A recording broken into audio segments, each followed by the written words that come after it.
Hey guys, it's me, Crazy Honda Chris at Randy Kuehl Honda in Cedar Rapids, Iowa. Congratulations on your brand new Honda Ridgeline Trail Sport. I'm going to show you how to customize all of your vehicle settings. When you drive off the lot, you are set for success, and all you have to do is show it off to your friends and family. So you probably notice we're focused on the touchscreen because this is where all the magic's going to happen. So your home menu looks like this. We're going to go to the second page, and then we're going to select vehicle settings. We're going to start from the top and work our way down to the bottom. First one's going to be driver's assist system setup. This is where you can customize all of your Honda sensing features. You want all the beeps, none of the beeps, sensitivity, stuff like that. So you probably notice on the far right hand side, it's going to show you what's already selected. So when you come back to fine tune or confirm things, you have a quick little visual. Now the first one's going to be forward collision warning distance. As you select this and all the other options in the feature, you'll see it gives you a nice little summary.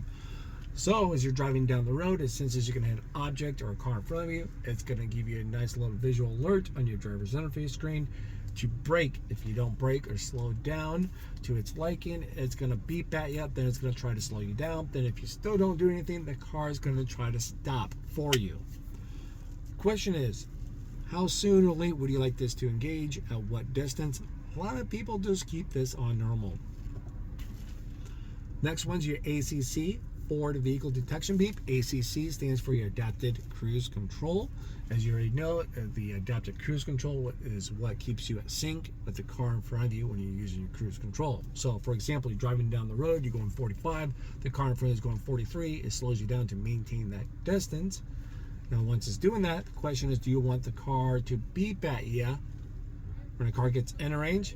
Whoop, got in range, slow me down, beep, beep, beep. The car gets out of range, I'm starting to speed up, beep, beep, beep, to alert you. You're speeding up and slowing down. So that's be great as you're out here just kind of, talking to friends and family, catching up, not paying attention, and you feel that car to speed up, slow down, you're not panicking, like, why is it doing something weird? Now we have your road departure right over here. You can change the sensitivity on this of it keeping you on the road. So as you're driving down the road, like for your lane keep assist, you go out of your lane a little bit as it brings you back, or do you want to have more of a wide sensing so it's not sensitive, or instead of have it bring you back and just to warn you only.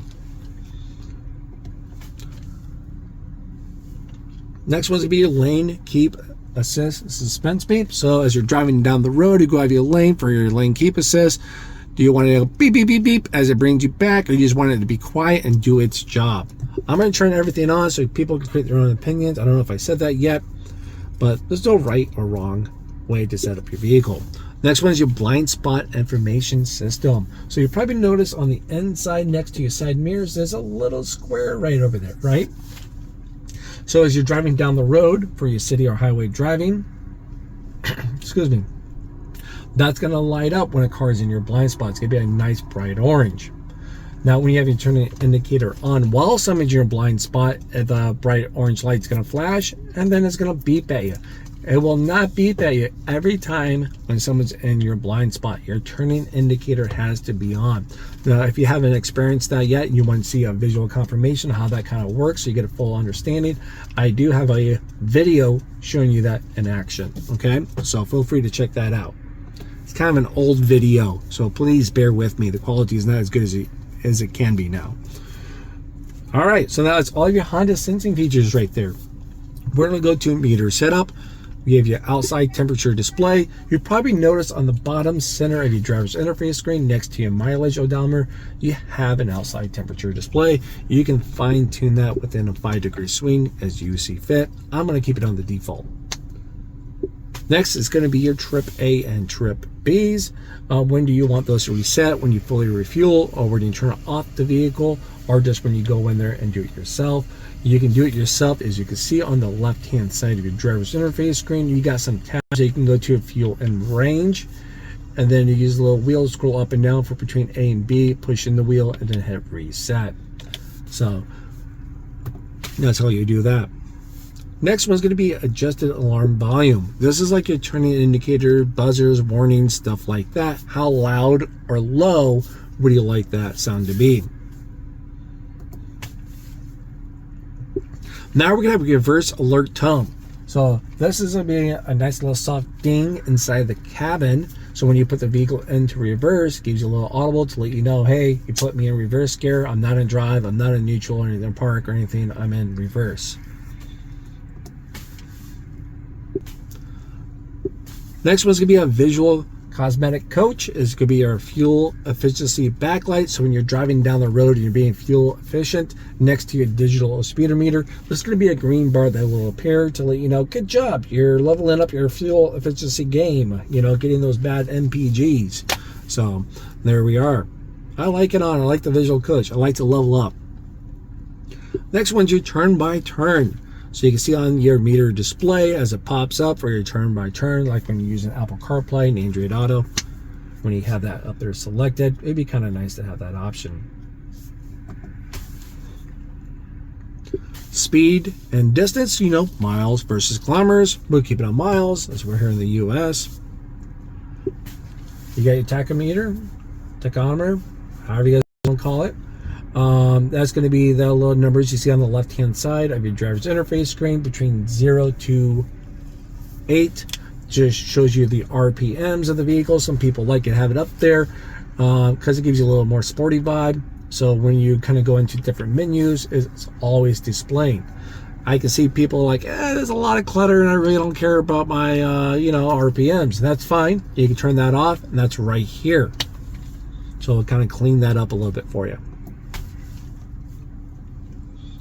Rear seat reminder. So this would be great. So let's say if I open up the back door before or after I turn on the vehicle to put cargo, passengers, or whoever's brave enough to tag along with me, then right to where I'm going, and I shut off the vehicle, boom, you can have this little icon on your driver's interface screen saying, hey, check rear seat, you know, so I'm not forgetting my cargo, my passenger, or who's silly enough to tag along and trust me from that point.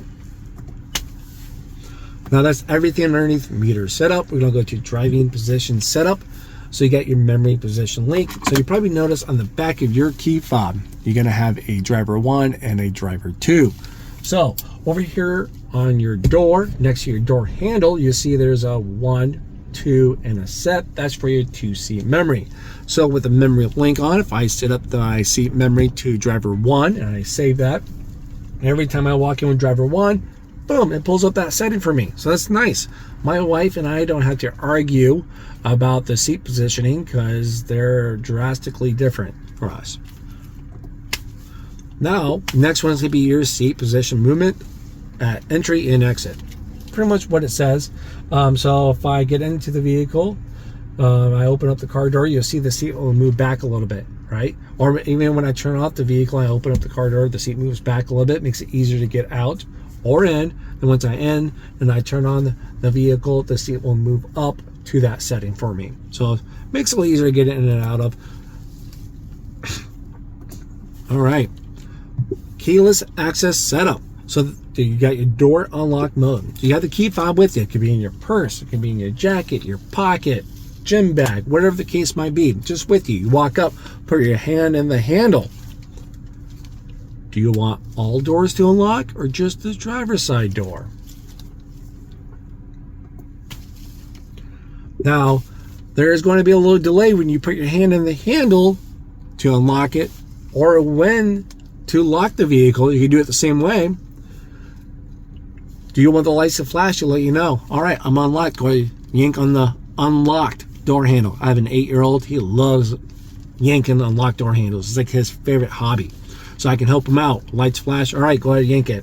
But now I can see him say, oh, I didn't see the lights flash, right? Well, let's help him out a little more, because now we're going to have the keyless access beep. Put my hand in the handle, there's a little delay, the light flash, and then you get a little beep beep noise. So I'm, all right, there we go. Do your thing, buddy. Get in. Remote start. You want to keep it available at all times, or do you want to turn it off? I'll keep it available at all times. Your walk-away auto-lock feature. So you get your key fob with you, turn off the vehicle, you shut the door, you walk away with your key fob, you get 10 feet away, boom, it locks all the doors. I don't have to second guess. Did I lock my car doors? Did I not? I got stuff in there. I'm panicking. Where is it? Running out there. I just know it's locked. Now, if you leave your key in the vehicle, it will not lock. It senses that. So if you need to plan ahead accordingly, because you guys are doing some outdoor adventures, maybe going out there in the water, kayaking, boating, outdoor stuff. You just worry about the key fob itself getting wet, damaged, lost, whatever the case can be. I have a video showing you how to lock your fob inside the vehicle while you walk away with the key shank, allowing you to get back into the vehicle. So check that video out, okay? Yeah, I'm going to turn this on, so when I'm done with the video, I'll walk away. I know the doors are locked up. Now we're going to go to light setup. You got interior light dimming time. So this is when you turn off the vehicle, you shut the driver's side door. How soon do you want your interior lights to turn off? Next one's going to be a headlight auto off timer. So this is the same thing. I arrive at home or work, where the case might be. It could be late at night. I might need a little extra time to get inside. When I turn off the car and shut the door, I have X amount of time till your headlight turn off. So I'll do 30 seconds. Now, if you parked in the garage right away and you live a boring life like me, 15 seconds might be acceptable, but sometimes people bump that up a little bit, which I get. Auto light sensitivity. So when your headlights are set to auto on the wiper on your turning indicator stick, excuse me, on auto, how soon do you want your how soon do you want your lights to come on between day and nighttime levels?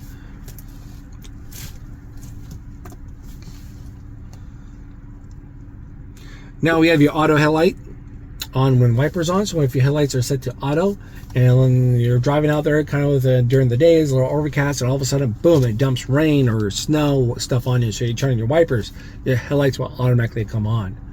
Now when you turn off your headlights, and if it's enough daylight, your headlights will turn off from that point.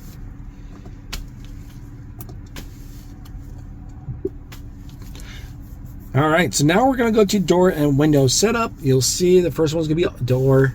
You got auto door lock. So you just got in the vehicle, you're about to drive off. How soon do you want your doors to lock up? When you get to a certain speed, about 10 to 15 miles an hour, when you shift from park, or have it off and just whenever you hit the lock button. Next one's going to be our auto door unlock. So you're out and about, and you're right to wherever you're going. When do you want your doors to unlock? When you turn off the vehicle, when you shift to park, boom, doors locked. Or you can have the vehicle off, you can everything's done. You can mind your surroundings if you're somewhere new, and the doors will stay locked until the driver opens up the door. I know a lot of people ask questions like, well, why would I do the first one, Chris? Well, let's imagine I'm out there with my the family. The wife's over there with me. The kids are in the back. We're all out running some errands, whatever family, we do. The kids can't get out, but my wife can just fine. If she opens up her door, the door will automatically unlock and unlock on the doors. I can do that too is here as well.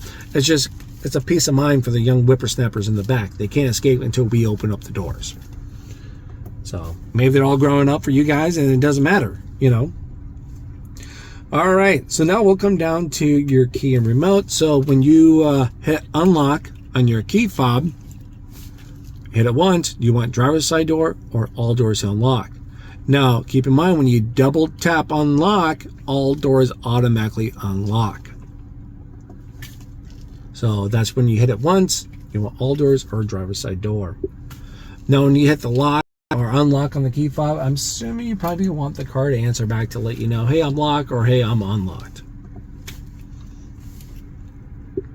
We do have a security relock timer. So if I hit unlock and someone doesn't open up a door in X amount of time, boom, door's automatically locked right up. So I don't have to worry about hitting the lock button or anything from that point. You get your tailgate. So if you guys get like a hard cover, tonneau cover, something back there, and you want to lock up that tailgate, you can sit up so when you hit lock on the key fob, your doors and that tailgate is all locked up, keeping your stuff out of reach. All right, so we got all that done. Getting distracted with the beautiful weather out here today. We'll come over to maintenance. So this is where you can do reset your oil change, any kind of recommended services, stuff like that. Pretty nice and easy. So yeah, so that's going to be your vehicle settings for your brand new Ridgeline Trail Sport. If you guys found this video helpful, please do me a huge favor, because I do this on my free time. Hit that like, share with a friend and family, subscribe to the channel, you know, or share with someone that's in the market. It goes a long ways for me to continue doing this during my free time, okay? Well, I'll see you guys at the next video. Bye-bye.